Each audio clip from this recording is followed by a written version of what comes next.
Welcome to a much more refined, poised, and pleasant podcast. Pleasant? I don't know about that. I know. I study family court for a living. Lobbies and gentlegrams, as I finished making this video, I scrolled on Twitter and saw some crazy news that this Tupac jewelry piece that Drake thought he bought might actually end up being fake. So if it is, stay tuned. You know I'll have another video on that. In the meantime, drop a like, subscribe. I love you guys. Let's get on to the video. I study Tupac jewelry piece for a living.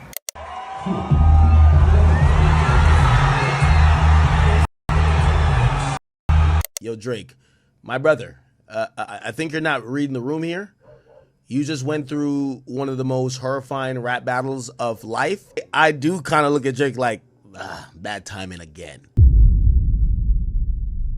Lobbies and gentlegrams, in today's episode of Lobby in Gentleland, the tiny Tupac twin taunted the Toronto Taylor Swift, singing Chains and Whips with the Clips in Los Angeles. The OV hoes trying to say the Clips tour is a flop. I'm going to show you how it's most definitely not. And don't think I forgot, we'll also cover the Courthouse Karen's plot to cop jewelry drops from Pac. For real, the fruity phony Montana Bobby Althoff's BBL bestie bought bling off the best rapper. I study Bobby Althoff for a living. First he was the ring snatcher, then he snatched Star Trek's chains from Pharrell, now he's bought Pac's death row chain that we know so well. So we will break it all down, but first smash the like and subscribe buttons for all my coverage on the Canadian clown. You got that, Bobby. Are you calling me that right now? Kind of, yeah. You a little thotty, Bobby. You a little thotty, Bobby. Oh my god. Oh my god. Oh my god. I'm sorry. I'm sorry. Oh my god. Alright. I say, You think you'd be open to helping me Study rap battles for a living. Now, Lobbies and Gentlegrams, while you're at it, if you want to show me some real love, it would be beyond appreciated. I just made a brand new TV show channel where we'll be covering shows like South Park, Family Guy, 2.5 Men, The Sopranos, and a lot more. Right now, we're 69 subscribers away from 1,000 subs, so please, I'm gonna leave a link in the description to the channel. Drop a subscription there if you have any interest in TV shows. And drop a comment on which TV show I should break down. Now, this was a moment that a lot of people were anticipating since Kendrick just wrapped up the first leg of the GNX tour in Stockholm, Sweden on August 9th, and he's only kicking the tour back off in late September. And then he'll be back on the road until the middle of December, and he's bringing out Doechii and Schoolboy Q as the headliners instead of SZA. So if you're expecting some new Kendrick Lamar music, I'm assuming it'll come after December when he wraps up the GNX era, unless he pulls a Tyler the Creator and announces a new project while in the middle of still rolling out his last one.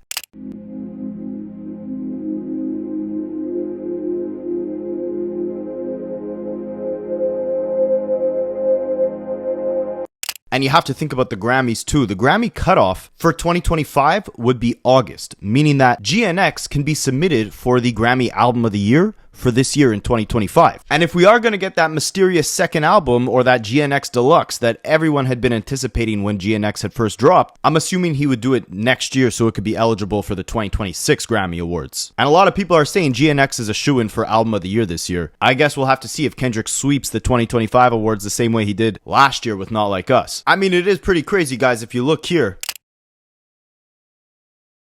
These are the best-selling albums of 2025. Remember that GNX came out in 2024, and it's still the highest-selling hip-hop album this year. 500,000 copies more than Drake's Sexy Sleepy Song album. They all said, oh, Kendrick had 3 features on Carti's new album, and that couldn't even get it to sell. Kendrick's own album is outselling Playboi Carti's album, and it came out 6 months earlier. Embarrassing. You also have Good Kid, Mad City and Damn as the 8th and 9th highest selling hip hop albums of 2025, 12 and 7 years after both of their releases. The longevity is crazy, but it also shows that we really haven't gotten any massive mainstream hip hop moments aside from Kendrick Lamar in the last 12 months. I mean, even Drake couldn't top this list. I study Kendrick Lamar for a living. And speaking of La Brianna, the Marilyn Monroe ho, before we get into breaking down Kendrick at the Clips concert, we gotta look at the sassy, sexy red stunt double cyberbullying. He's now coming after one of the most legendary hip-hop media personalities of all time, Rob Markman. Oh, and if you were wondering why I was bringing up the whole, Kendrick being off the GNX tour, going back on it with Schoolboy Q and Doechii, we have some theories for potentially some new Kendrick music on the way. So stay tuned for that later in this video. But back to Drake going after Rob Markman. Yo, Drake, my brother, I think you're not reading the room here. Bad timing again. So in the last 2 years, we have seen La Brianna, aside from Kendrick Lamar, Rick Ross, and A$AP Rocky, he has tried to pick fights with several individuals who he specifically knows will not rap back at him. I say that to say, I respected him for taking on the challenge of battling Kendrick Lamar, but then of course he went to suing, so that counteracted it. I study Suing for a living. I respect him for going after Rick Ross and A$AP Rocky since they threw shots at him first. Well, I guess you could say Drake threw shots at Rocky first since he was dissing Rihanna, but that's my point, right? Drake over the last few years has gone Meek Mill with the Twitter fingers, attacking T-Pain, Joe Budden after he retired, Rihanna, Ice Spice, Megan Thee Stallion, Serena Williams' husband, Anthony Fantano, Steve Lacey he called a fragile op. Guy's like a fragile op, but it's a good song though. It's a fragile op. Okay, interesting. He's like a fragile op, but it's a good song though. What does that mean, a fragile op? No. Chat knows what I'm talking about. Fragility. He was dissing The Weeknd, he dissed Metro Boomin. I'm forgetting many names, but my point is, it's easy for Drake to go at these people because they don't rap. Oh, I forgot LeBron James, DeMar DeRozan. You see the pattern? Plus, he was taunting Pharrell and Pusha T for buying Pharrell's jewelry at an auction and pretending to melt it down. Meanwhile, behind the scenes, he's having his label censor Pusha T from being able to diss him back. And now he's trying to taunt Kendrick for buying Tupac's jewelry. He's using hip-hop artifacts as pawns in his petty little scheme to portray himself as the villain. But when he comes after people who can actually rap back at him, he ends up suing over it. Way easier to go at people who he knows won't come back with a scathing diss track that's worth suing over, right?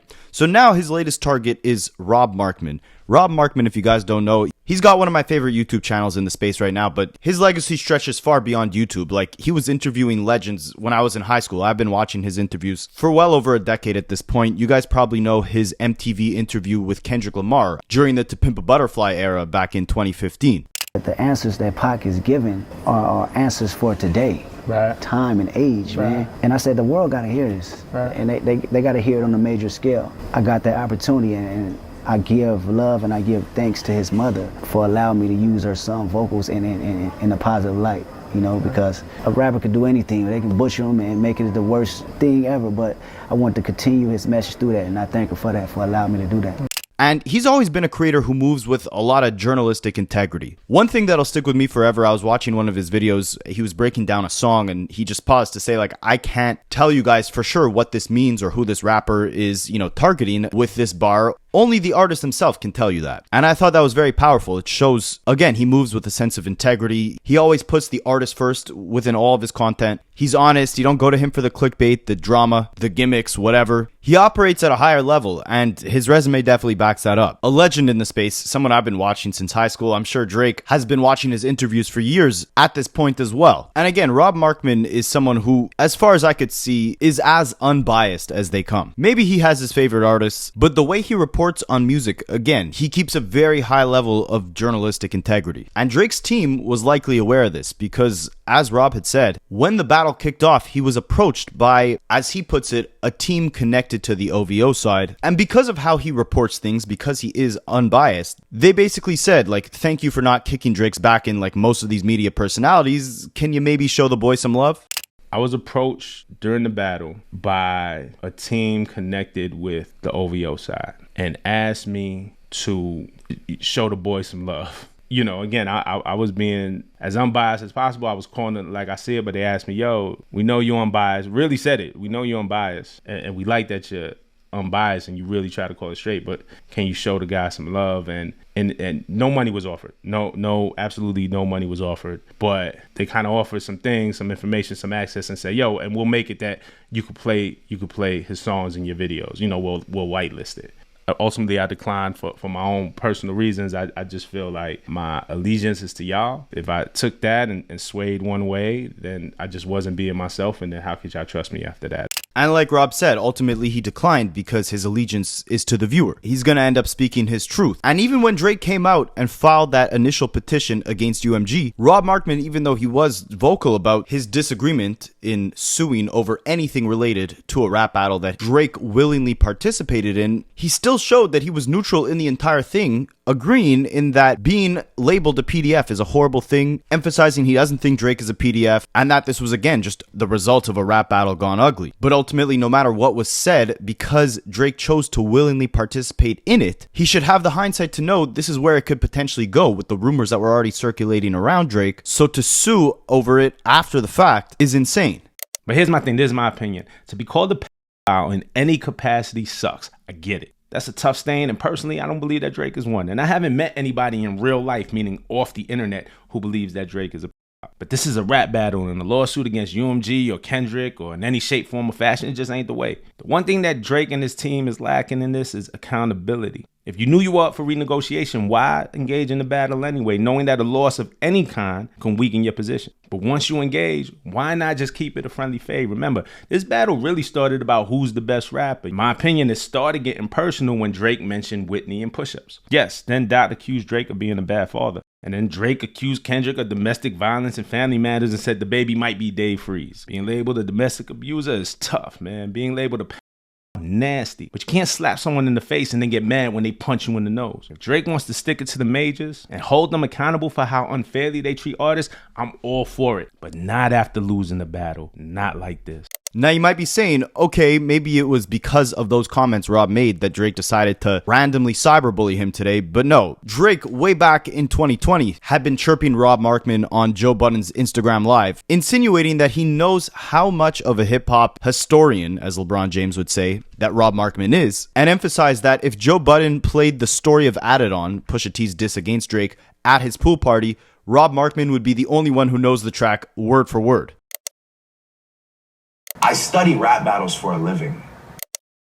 That was back in 2020. Now, tonight in 2025, the very dope Instagram Lil Wayne fan page, Lil_Classics, they posted a video of an interview Rob did with Tory Lanez, where Tory was rapping Rob the words to Lil Wayne's song Cannon. He kind of hands it off to Rob to finish the bar. Rob didn't know it, so Drake today comments, "Of course this goof Markman couldn't finish the bar. ... Free Tory Lanez." Kidnapping and make him feel like a kid again. Well, Wayne is my favorite person to work with, though, because it's just, ooh, Lil Wayne's just too good. Ooh, Lil Wayne's just too good. Embarrassing. On a side note, though, that is a legendary Wayne song, though. Straight up, I ain't got no conversation for you. You could talk to the cannon. Have a few words with the cannon. There you go, Tory. I finished the Wayne bars for you. Drop a like for my Weezy voice. Ah, young moolah, baby. Nah, but for real, Drake is trying to chirp Rob Markman for not knowing this one Lil Wayne bar from a song from 2006. Caught up in the heat of the moment within this interview, trying to make sure it's good. You think he's focusing on what the next line in this Lil Wayne song is? Meanwhile, Drake, I just finished telling you guys how he's chirping all of hip-hop media. Rob Markman, Joe Budden, Elliot Wilson, he's calling a rat. DJ Akademiks, who glazes him every day, he's never given him a stream or nothing. Meanwhile, he hasn't sat down with one hip-hop personality since the beef kicked off. He's sitting down with Bobby Althoff, Aiden Ross, and XQC, where, again, he's chirping Rob Markman for not knowing this Lil Wayne bar. XQC literally did not know any Drake music, and Drake is there with him on stream. Okay, it's a Drake track. It's a Drake diss. No. We know what it is. No, it's not a diss. And it's on Scorpion. What's that? He's never heard that album. That's a horrible start, okay. And it's on Scorpion. What's that? Wait, is that an album name? Yeah, yes. It's my name. It's my album. So it's an older, right? Because it's an older album. What color is the album? What color is it? Black and gray. Man, I'm gonna make a fool of myself. Black and gray. It's headlines. Jaded. Close. So anyways, Rob Markman responds to Drake's comment saying, "If I start calling you names, you're gonna sue." The only better response I could have thought of was, why are you sitting down with streamers who don't even know your music, but you're chirping a respected hip-hop media journalist after you tried whitelisting your music so he can react to it positively and quote-unquote show the boy some love? Anyways, in other Drake antics, we'll touch on later in this video how he maybe just purchased Tupac's famous death row chain, which I believe he wore in the All Eyes on Me album cover. He might have bought it a while ago and is just revealing it now to piss some people off for a specific reason. He also might have bought one of those famous gloves that Michael Jackson used to perform with all the diamonds on them. He's collecting the infinity stones of pop culture artifacts, but obviously is flaunting them for the wrong reasons. Now, Karen Civil, if you guys don't know who she is, she's a very well-known social media, digital media marketing strategist. She's worked with Nipsey Hussle, Complex, Hillary Clinton, and she has a rich history working with Lil Wayne and Young Money. In 2022, she became the general manager / EVP of Young Money and has worked with the label since 2010, right around when Drizzy Drake came into the picture of Young Money. So a fan asked on Twitter, what is Drake's fascination with Tupac? I'm not even being funny. And Karen Civil, who again worked with Young Money since 2010, replied, he knew the clips were bringing out Kendrick Lamar in Los Angeles, so dropping that information today that he bought the chain was intentional. It's a calculated move to redirect the conversation back to himself. Yawning emoji. And I couldn't have said it better, right? Matter of fact, I've been saying this for the longest time. Every single time Kendrick Lamar since this battle has had a big moment, Drake has tried to do something to stomp on it. Kendrick does the pop-out show in the Not Like Us music video. Drake does the 100 gigs for your head top where he sends us a bunch of unreleased music taking subliminal shots at the entire beef and at Kendrick Lamar specifically. Kendrick does GNX. Drake in that same week becomes the petty petition padre and drops the petition against UMG over the rap battle. I study rap battles for a living. He strategically aligns an Australian tour where he's taking a bunch of shots at LeBron James and at others, and goes on this tour right as Kendrick does his Super Bowl halftime show. Then a week after the halftime show, he drops his Sexy Sleepy Song album with PND. The Clips drop their Chains and Whips collab with Kendrick Lamar. Drake the next week drops What Did I Miss, the song where he's taking shots at everyone and labels it his big comeback single. We get the news that Drake was spotted at Family Court. The same day he announces that he's doing a new podcast with Bobby Altov. Drake, famous singer, is in Family Court today with his ex-wife, I guess. Oh, hello. Oh my God, Drake. How are you? Oh, that's hilarious. He just walked by.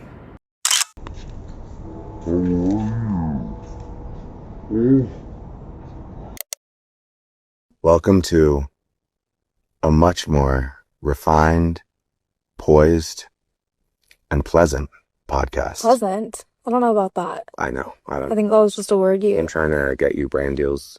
Oh, so you want me to be more pleasant? No, I'm just saying. That's not what I need to do. I was trying to pitch. Is that what I need to get more brand deals, be more pleasant? Hey now. Welcome to a much more scenic, serene, and solidarity. What are you getting at? Welcome to a much more scenic and serene and serious. It's not gonna be serious though. Sexy. No, try it again. Run it back. I liked it. I don't like that one. Not this again. Now, Kendrick comes out at the Clips' LA show and Drake announces that he just purchased Tupac's famous death row chain. Like Karen Civil said, it's a calculated move to redirect the conversation back to himself. And you know what? I guess it's working because we're freaking here talking about it. But if you're curious why it's significant that Drake purchased that chain, well, remember back to the beef. After he purchased the Tupac ring and Kendrick rapped on Euphoria, somebody had told me, you got a ring. I promise I'm ready to double the wage. I'd rather do that than let a Canadian make Tupac turn in his grave. He obviously has no respect for the heritage and legacy that these artifacts that he's buying bring, right? Because as he's copying these Tupac pieces, he's also making these highly disrespectful AI diss songs against Kendrick from the perspective of Tupac, to the point where the Tupac estate had to make him take the song down. And then he starts rapping in Family Matters trying to blame Kendrick for hiring Tupac's estate to take the song down. He buys all of Pharrell and Chad Hugo's old jewelry at an auction, all for the sole fact that it was based off that Star Trek movement they had, where the first artists on that label were the Clips, and he goes on to taunt the fact that he's now in possession of this jewelry which Pharrell willingly sold by declaring in a song that he melted down all of this jewelry, literally rapping word for word that he could give a F about this heritage stuff, and basically saying he's not wearing Louis Vuitton now that Pharrell became the head of men's fashion wear there. I think that's his title. Anyways, the question remains, why should Drake be able to possess these items, even if he could afford them, when it's obvious he shows no respect towards them? And Kendrick's stance on the issue is very obvious. Even during the pop-out, he changed some of the lyrics to emphasize the fact that Drake should be giving back that Tupac ring. He doesn't deserve it. Give me Tupac ring back and I might give you a little respect. And to this day, I love watching Akademiks' reaction when Kendrick changed that bar during his performance here. Give me Tupac ring back and I might give you a little respect. Remember, we top dog. What a legendary performance also. We don't talk about that enough. That could be like top 5 Kendrick Lamar performances of all time. When he came out at the pop-out show, first song on the set list was Euphoria, and the way he opened it up with that, empty stage, those red lights, the red hoodie, the red hat, rapping every bar word for word, no backtrack in that menacing delivery, changing up the bars and all that. What a moment. What an absolute moment that was. It's no wonder Kendrick is one of the first rappers to ever touch a stadium tour. Like, this guy is not using backtracks. He's rapping every line with the most pronounced delivery. So speaking of Kendrick performances, right? He's taking a little break from the GNX tour and he's back in LA now, possibly working on new music and taking the time out to join the Clips as a surprise guest on their tour. I'm also going to leave in the description of this video a link to, in my opinion, the best video I've ever made. It's a full-length documentary, front to back, covering the Clips' entire career. From when Malice used to work with Timbaland in Virginia in the 80s to 2025, when they're dropping 7 figures to get out of their deal with Def Jam due to censorship and moving on to Roc Nation to release this brand new album that they just dropped. So you can find that video link in the description of this video. So I'm seeing a lot of people talking crap about the venue size that the Clips are performing at. They brought out Kendrick at the Novo Theater or venue, whatever you'd call it. And this is a full circle moment because Kendrick actually did his own tour there back in 2014, right before To Pimp a Butterfly. But to all the OV hoes who are trying to chirp the venue sizes here, you gotta remember 2 things. Number 1, this is the Clips performing an album consisting only of real rap, nothing focused on the TikTok hits. Over 2 decades into their career, and they're consistently selling out 2,000 to 3,000 people venues in dozens of cities. Plus, they outsold Lil Wayne's The Carter 6 in their first week with their album. For a group that's not focused on the numbers, not focused on the Billboard success, they're selling out tours in 2025, again, 2 decades into their career, that most rappers cannot do today. Like, I'm gonna go see Joey Batman in my city in a couple months, and he's performing at a venue in the same size, but with 3 opening acts, Absol included. Super excited to see him. But then you have all these mumble rappers who have consistently had to cancel their tours or can't even go on tours after COVID. And after all this recyclable TikTok garbage music, it's been very hard for rappers to actually cultivate a fan base that's going to purchase physical tickets and go see them live. Like, go look up like concerts in my city and check out which rappers are actually making appearances at venues bigger than the Clips are doing right now. And the second thing I'd say to the OV hosts trying to chirp this is the fact that look at the numbers in terms of what your boy is doing versus what Kendrick Lamar has been doing in terms of touring. Drake has never done stadiums. Kendrick Lamar's 23-date tour almost outsold Drake's entire 80-plus date show for his All Allure tour. So numbers don't lie. So anyways, because the Clips have one of my favorite records of the year, POV, in this video, I'm going to give you guys different POVs of Kendrick Lamar performing with them in LA. And as the video progresses, the POVs will get better and better of this performance.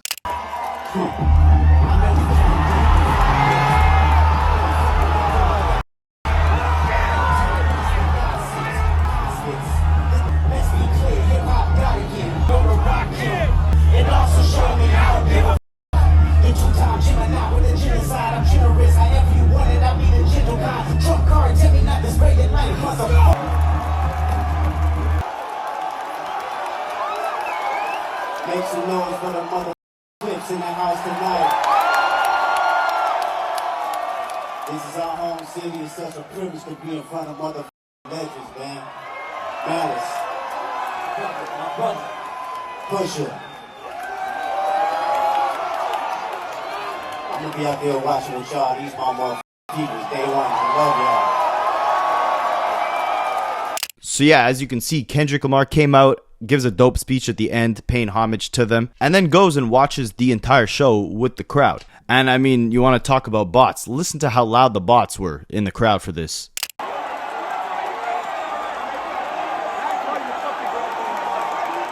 some noise for the motherfucking kids in the house tonight. This is our home city. It's such a privilege to be in front of motherfucking legends, man. Dallas. Pusha. I'm gonna be out there watching with y'all. These my motherfucking peoples. Day one. I love y'all. And they have a dope stage layout too. The way the visuals show on both sides of the screen. Pusha, Malice, I understand Labrie has been giving you guys problems with in Canada, but come on, add a couple Canadian dates to this show.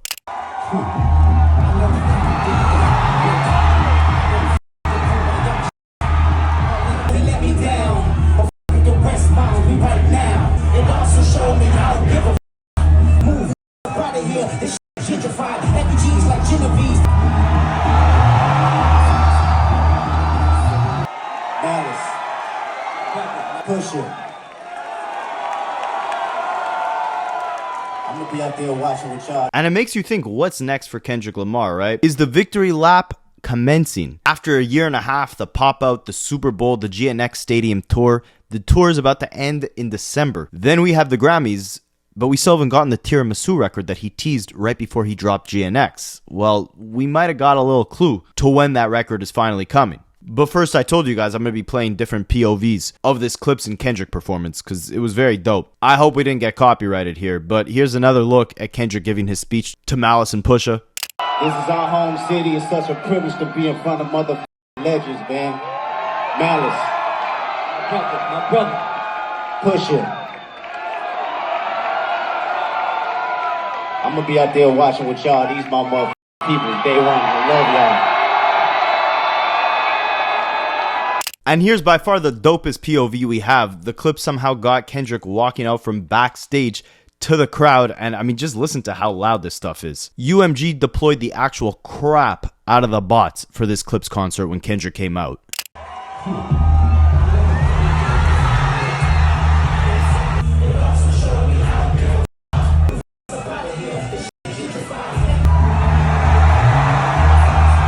And here you got my favorite rapper of the year, Malice, doing his verse on So Far Ahead.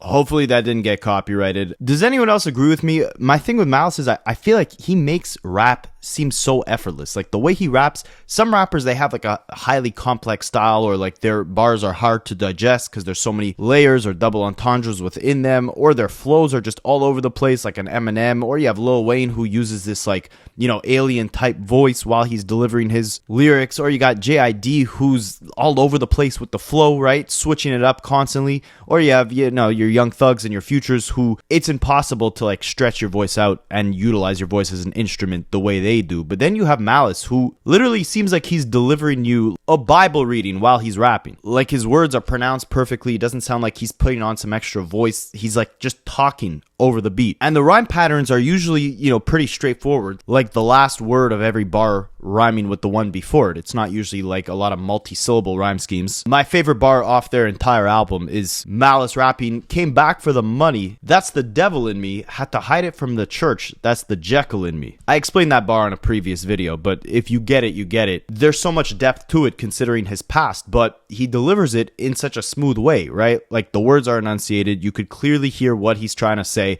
He's not delivering it to you in some speedy, fast-paced, all over the place type of flow. It's not some crazy rhyme scheme, but it's just such a smooth way to deliver such an impactful bar. And because of that, he's able to get across such potent messages that are also pretty easily digestible. So they leave a greater impact on the listener. And because he's always using that type of delivery and that type of scheme, like he just makes high-level rapping look so easy. And that's a skill in and of itself. I don't watch sports, but I'm sure there's a sports analogy in there somewhere. Drop a comment. Like a player who's just so smooth with it that they make such a complex skill look like it's a piece of cake. And Malice had actually said they initially formed the Clips because he was the rapper first. Pusha T was just the little brother who followed them around, And because it took Malice so long to write his raps, Pharrell saw how effortless it was for Pusha T, on the contrary, to just go in and spit. So he's like, you guys are the perfect duo. Your styles complement each other, and you're cutting the work in half. You could go check out my documentary on the clips for more backstory on them. But in the meantime, in between time, La Brianna. Back to talking Labry. Stay tuned for a Quentin Miller documentary dropping this week. And in the meantime, we want to talk concerts. Look how zesty Drake was dancing at his most recent concert.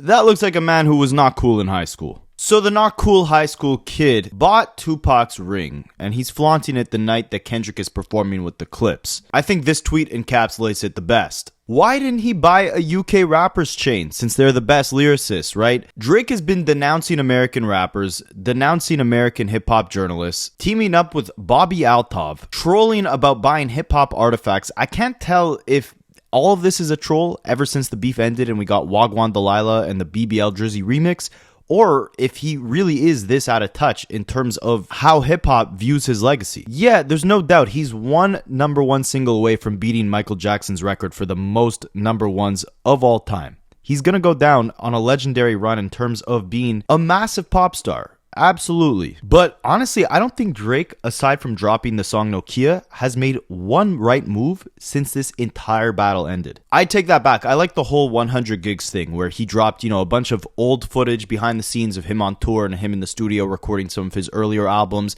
and he put out some unreleased music on that website. I think that's a very dope way of connecting with your fans. I like the fact that he did 3 nights at the Wireless Festival. I think it's really innovative to bring one rapper to headline all 3 different nights of a festival, and for him to do like different styles of set lists with each night. He did an R&B night, a hip-hop night, and then like an international dancehall Caribbean set list on the 3rd night. All that is cool, but if you noticed, he didn't bring out one actual MC to perform with him that entire show. Not an American MC, at least. He brought out Skepta, he brought out Dave. Those are 2 dope artists. He brought out 21 Savage, who's technically from the UK, but grew up in Atlanta. But he's not like a real MC, right? He's a dope rapper, but he's not a Jid or a Freddie Gibbs. He brought out Lauryn Hill, I'll give him that. But aside from that, who? Sexy Red, Lotto, Central C, Bryson Tiller? Which American artists, or better question, rappers, are still even in Drake's corner at this point? And look at the moves he's made since this battle, right? Pivoting his way onto streaming, trying to become a streamer, teaming up with Adin Ross and XQC for streams.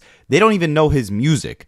Adin Ross is claiming hip-hop is dead. He's doing skits for the Streamer University with DDG and Kai Cenat, right? He's obviously trying to pivot and infiltrate that lane. Because if all else fails, just become a content creator, right? He was already an actor. Streaming would be perfect for him. Plus, he has the budget to put on like crazy production like Kai Cenat does with his whole marathon, whatever the hell it's called. Low-key, like, can Drake make as much money from streaming as he could from rapping? It's definitely possible. But the darker side to this is that the ulterior motive behind the streaming is all for money, but it's all to promote the most disgusting and easily adoptable addiction that you could plant on the youth, with gambling. He teamed up with Stake, right? A company founded by this guy named Eddie, who I believe is also an owner or the CEO of Kick right now, the streaming company. That's where Drake has been streaming on. He's been streaming only with Kick streamers like XQC and Adin Ross. And it's all to promote this gambling BS. If you look at his Instagram, it looks like a promo page for Stake more than it does a promotional page for an actual musical artist. And with all that money, you would think that he doesn't need to stoop so low as to constantly promote something as disgusting as a gambling addiction.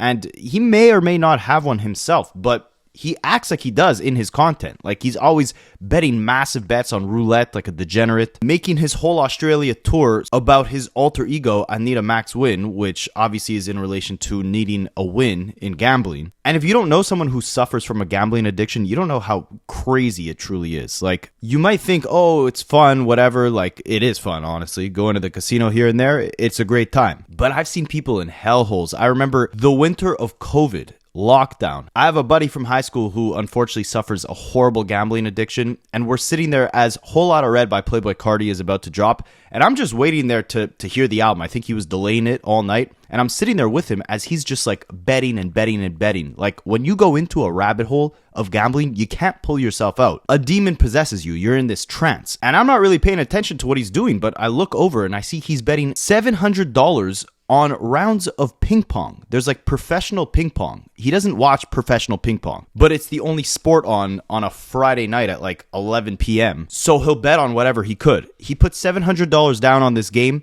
Immediately, the guy who he bets on, the player he bets on, does a nice little hit. So his $700 immediately turns into like $1,400. And if that player won the whole game, he would have won like $2,500. But they're offering him to cash out $1,400 and just walk away in the middle of the game, literally right as he placed the $700 bet. And I'm begging him to do it, but because he's so locked in, because he's, again, in that like demonic trance, he refuses to. He has to go all the way. He has to, I need a max win it, right? Needless to say, we've done dozens of interventions with this guy. His family has tried to get him into rehab, into therapy. When you have a gambling addiction, you have it for the rest of your life. You got to be aware of that and constantly be in therapy at all times to make sure you don't fall back into that rabbit hole. And you know where he adopted that habit that later turned into this horrible addiction? It was from watching these streamers like Adin Ross, Steve Will Do It, I forget who else, I don't keep up with these idiots. But watching them on their streams where you know they get paid by Stake to gamble, right? Like Stake, the company, is like, here's $1 million, go gamble it on your streams so your audience is all engaged because it's all flashy, right? You're putting 500K down on one hand. You're going crazy when you win. You got all these crazy reactions. It's all flashy, everything. He was like 21 at the time, right? So you're watching these streamers who are younger than you bet millions of dollars in this flashy environment. It attracts you into the same thing. And a habit becomes an addiction. The darkest one I've ever seen. So I give you guys that lecture just to say, like, you might think it's innocent, Drake just promoting, you know, having a little fun. But as Kendrick would say, the rabbit hole really goes deep. I'm not here to sound preachy or kill the party or whatever. But that whole crop of Stake streamers, they are influencing an entire generation of kids to pick up this horrible addiction. I guess I do sound all preachy. Whatever. I say that to say, Drake is doing an awful thing by continuously promoting that company, and it seems like he's had a falling out with them because recently on his Instagram story, he was saying that they wouldn't let him cash out from his Stake account. And he deleted his Kick streaming account. Oh, I'm sorry, I promised you guys a little bit of a hint on whether we're getting new Kendrick music. So DJ Head recently posted on Twitter a picture of tiramisu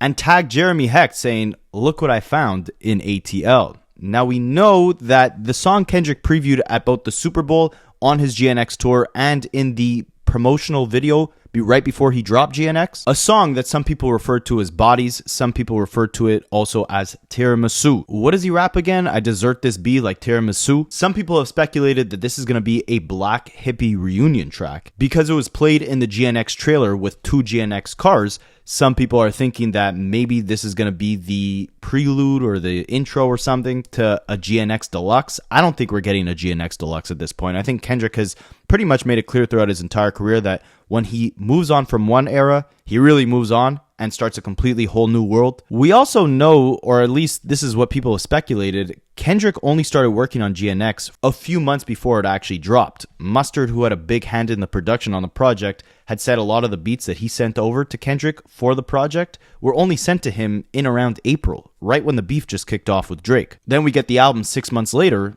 in November. I believe there was also a screenshot Kendrick texting the producer of the actual GNX song, and that was in around October, I believe. And again, the album came out in November, right? So he's texting about beats that were on the album a month before it came out. And the singer who was all across the project, the Spanish singer, the mariachi singer, I'm sorry, I forget her name, but he met her at a Dodgers game, also just a couple months before the project dropped. I could do a whole video on this, but I also believe a lot of the features from GNX had said that they only ended up going to the studio with Kendrick, or Kendrick only reached out to them to get on a couple specific records, like just a few months before the project actually came out. And I forget if it was AZ Chike or Dodie Six or both of them who had said that Kendrick had very specific visions for how he wanted them to kind of deliver their verses. Like he had already kind of mumbled the flow or the way that they would kind of jump into the song and then they just kind of had to go in and fill in the rest. It seemed like everything was kind of done right before the project came out, and it also, at the time, people were speculating that this may have just been a mixtape, a prelude for something bigger to come, right?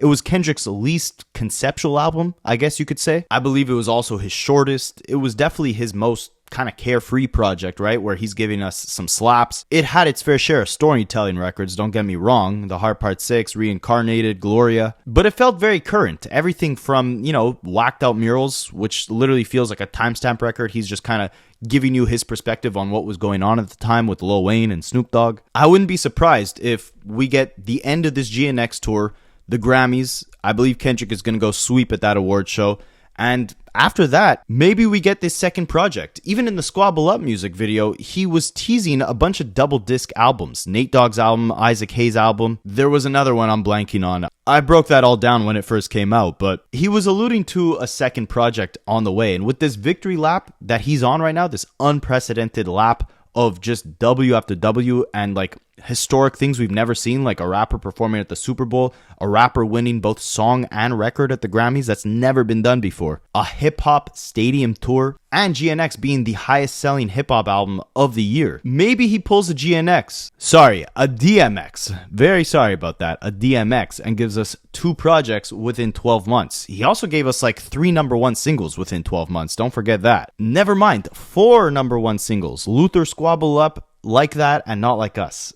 This has been a crazy run when you really break it down. The only thing to cap it off in the craziest way possible would be to give us a second project after the highs he reached on GNX. And to flip the script and make it something that is completely different from what we've heard from Kendrick over the last year. But honestly, I'd be satisfied with GNX if we don't hear from Kendrick for another 2 to 3 years. To me, like, if he wants to go focus on PG Lang, get Baby Keem's project out first, maybe go on a little feature run, you know, keep helping out these West Coast artists like AZ Chike, who's trying to, you know, really build up his career. Kendrick has done more than enough over the last 12 plus months to warrant a break. And his silence speaks volumes, right? He only speaks through the music. Even when he's performing Not Like Us in Toronto, he doesn't say a word besides performing the actual lyrics. The crowd is chanting that he performs it a second time. He doesn't deviate from the set list. If you notice lately, most of my videos have been about La Brianna. Kendrick doesn't give us right now much to talk about, aside from us just discussing the music, which is how I believe any artist and every artist should be moving. We've only been talking about the Drake antics, not about the actual music, right? There's no music to talk about. It sucks, and it's been flopping on the charts. I think I was trying to say that earlier in this video. I got sidetracked. All the moves he's made post-beef have really been horrible. Honestly, he's given us like 50 songs since the beef ended. Only one of them became a hit. Nokia. Nothing else has stuck. What Did I Miss almost became a hit. It hit #2 on the Billboard charts. Very respectable. It felt completely off. Then the one with Central C, I didn't even speak about that song. Horrible track. It hit like #23 on the charts and then fell right off. This is unheard of for Drake. He used to debut at the #1 of the Billboard charts with every single song he put out. And instead, that's why you see him deviating more towards making money from Steak, getting into this streamer lane. In case music doesn't work out, he now has a new career path. Clowning good people on Instagram like Rob Markman or T-Pain. Even Akademiks is having a hard time justifying the really weird moves Drake is making lately, like doing a podcast with Bobby Altov. Like, even that left Akademiks dumbfounded. Yo, Drake, I think you're not reading the room here. You just went through one of the most horrifying rap battles of life, and the entire premise was trying to show you're not someone of the culture, and you keep doing content with people who seemingly are not within hip-hop. And by the way, I do kind of look at Drake like, bad timing again. It's no way he doesn't own a part of this podcast or the company that owns this podcast or is giving this woman an opportunity. With all due respect, Bobby Altov is not a talented person.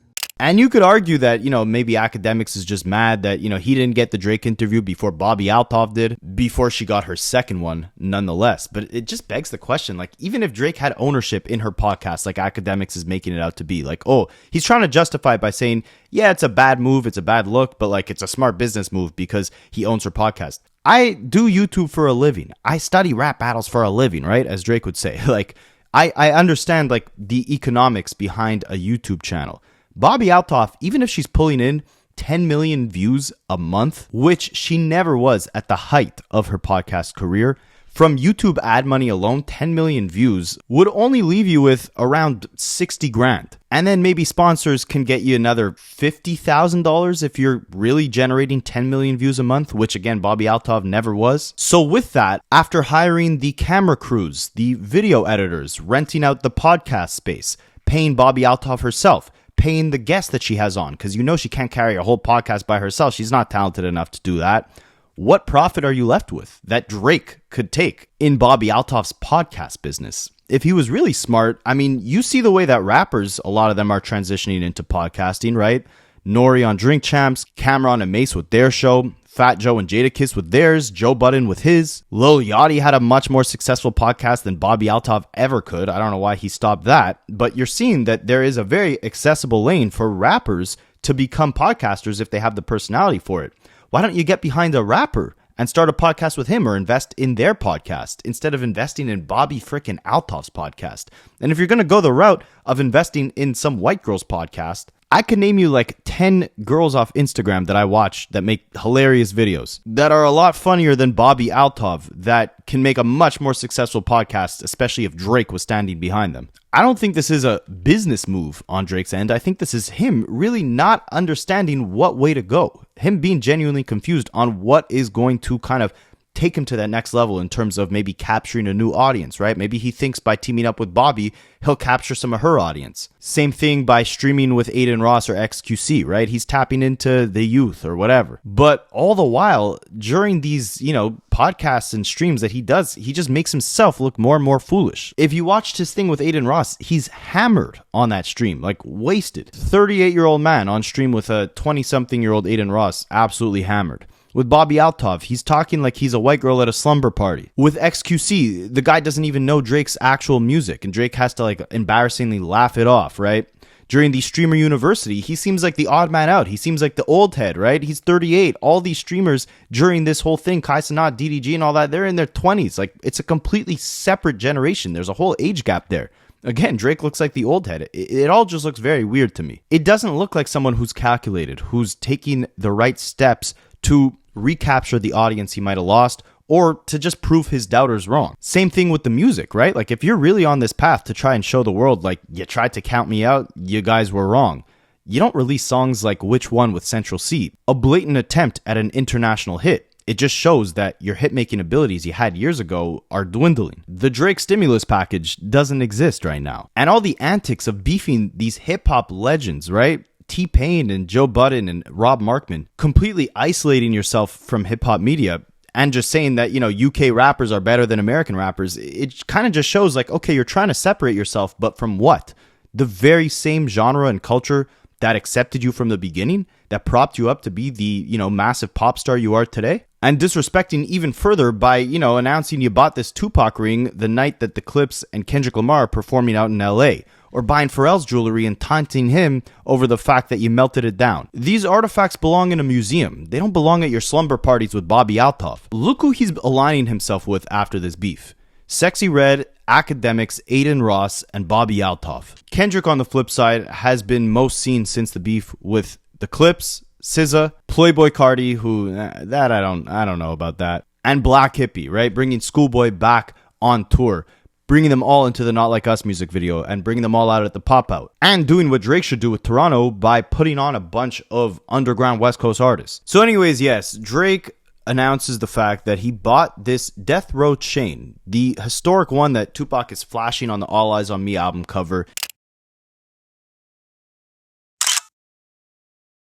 And he bought it off this guy named Alexander Batar, who is this dealer of all these different types of rare and historical music-related objects. And you could see on his website that he still has the Death Row pendant up there, Tupac Shakur, owned and worn Death Row Records pendant. And if you look deeper on his website, you can see he has some legendary Michael Jackson artifacts as well. He's got Michael Jackson's shoes and socks that he wore on stage that look like they were autographed by MJ as well. He's got the stage-worn crystal glove, which allegedly La Brianna bought. And he's also got this Michael Jackson and Quincy Jones autograph Thriller album. I forget if I read that Labrie bought the Thriller album or if he bought the glove, but either way, these are some insane artifacts, right? I don't know what this guy's tie is to Tupac or Michael Jackson, but I mean, in my opinion, like, should he have the right to even purchase items like this? I guess it's up to the estate of the family who owns these artifacts, right? Michael Jackson and Tupac's estate. But stuff like this, it should end up in the right hands. In my opinion, it should be in a museum. It should most definitely not be used in La Brianna's petty games against his rap rivals who simply want the best for the culture. But let me know what you guys think, and I'll catch you in the next one.